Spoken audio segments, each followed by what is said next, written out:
আমি দেখতেছি যে আমার গাড়িতে সেম লাশটা একটা লাশ আমার রাস্তার উপরে শুয়ে আছে। যেহেতু আমরা অ্যাম্বুলেন্স চালাচ্ছি, অনেক সময় অনেক রকমের বিপদের সম্মুখীন হতে হয়। বিশেষ করে যখন আমরা সুসাইডের লাশগুলো যখন নেই, তখন হয়তো অনেক সময় যদি ধোয়ায় না নিলে অনেক সময় খারাপ লাগে বা অনেক রকম বিপদের সম্মুখীন হতে হয়। তো আমার সাথে একটা ঘটে যাওয়া একটা ঘটনা আমি আপনাকে বলতেছি।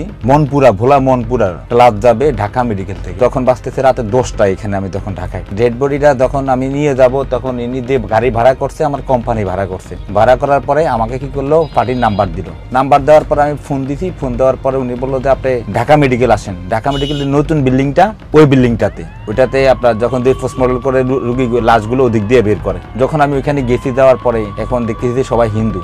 আমি জিজ্ঞাসা করলাম কি এটাকে হিন্দু?